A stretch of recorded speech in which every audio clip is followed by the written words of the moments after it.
Hey guys, what's up? It's Not Carl BMW Z3, and today I'm going to be reviewing the JT Stealth Paintball Gun.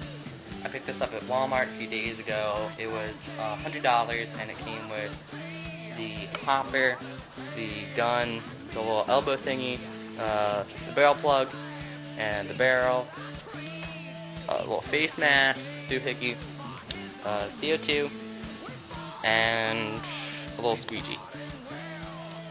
So, one thing that I need to inform you is, when I bought the gun, the CO2 that came with it, was bad. It was horrible. The little adapter thing did not work at all, and the CO2 just came rushing out, and the whole thing was just, horrible. I was gonna say horrible. No. It was horrible. So, I traded this in at Walmart, for free. They gave me one right off the shelves. I have not yet to try this, but it looks like it will work. But before, I bought a 20-ounce CO2 tank for probably around 30 bucks. No, 35 bucks. And they have this deal where once you run out of CO2, you can trade it in, and they will give you a new one for $5. But I think it's kind of pointless. Usually people have refilling stations relatively close to their house, and that's a lot cheaper.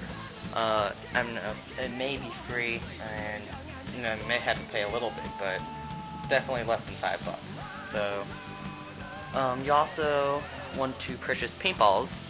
I purchased two pods, and when I first bought this gun, I bought striker paintballs. They were red with pink fill, either pink or orange fill. Yeah, orange fill.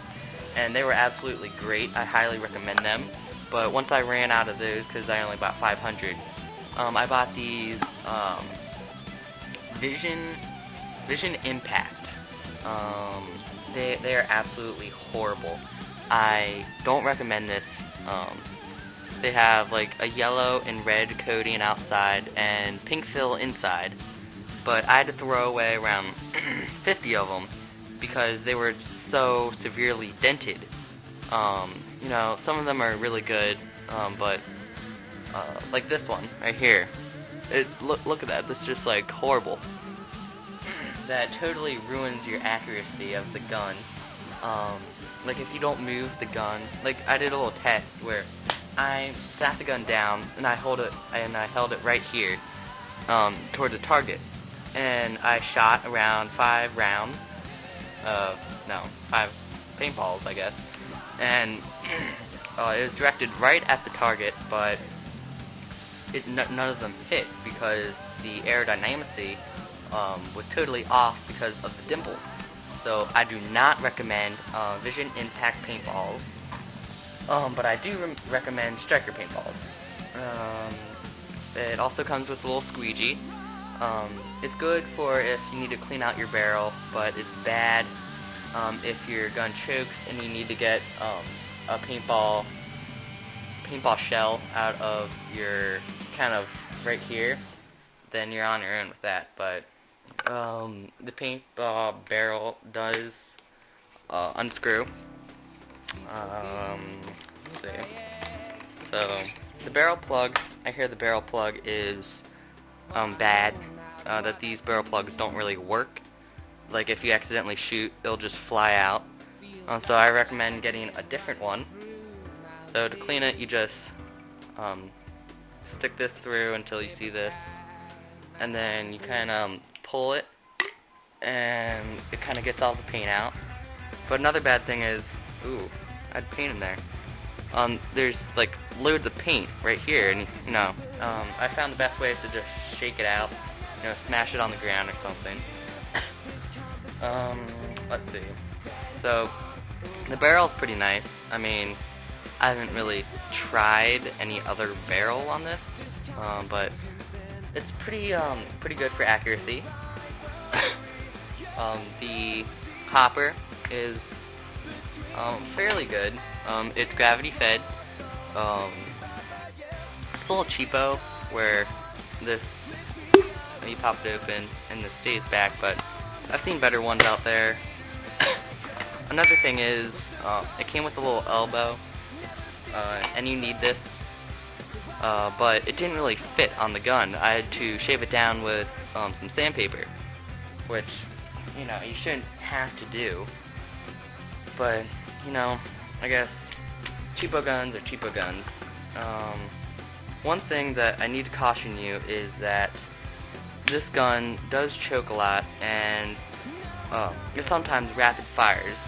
Like if I press this down once and one ball is supposed to fly out, sometimes it goes crazy and it fires rapidly, even if I only had one ball in there. You know, which is always a concern. It has a safety feature, of course. I think it would be illegal if it didn't. This little dot right here, right now, you're free to shoot. When it's pushed in, you can't shoot. Sorry, I have a cold. Let's see. What else? The squeegee, you know, I recommend you buying these,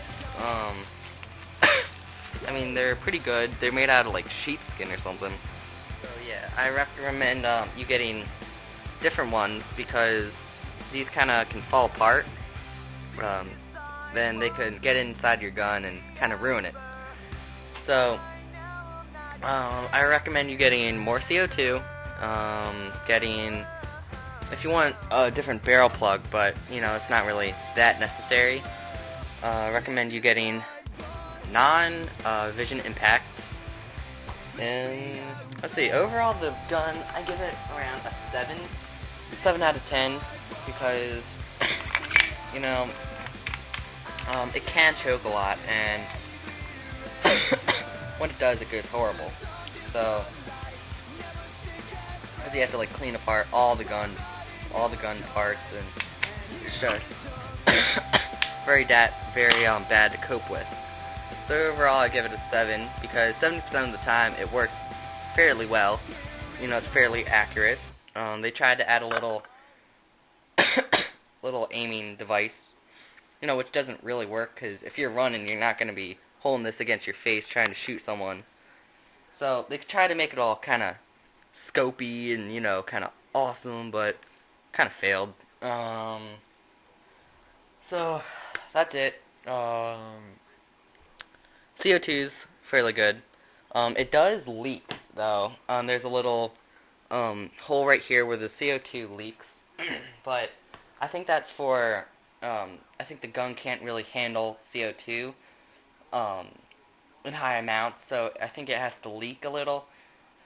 So, you want to be noted with that. So once you see it turn the CO2, you will hear a hissing sound, but, you know, that's, you're supposed to hear that. So overall, I give the gun a 7 out of 10. I recommend it. You know, you can always return it if you don't like it. It does have little bugs in it. No, not insect bugs, but, you know, little, finicky things about it. But overall, it's a fairly good gun. So, yeah. The face mask has a little chin strap in it. Just want to let you know. Where you clip it, but that's kind of dumb. So, yep, I recommend you also getting some pods to store your paintballs. That concludes it. Overall, recommend this gun to all beginners. You know, don't buy it if you're like an expert paintballer. So, see you around. I'm at Carl.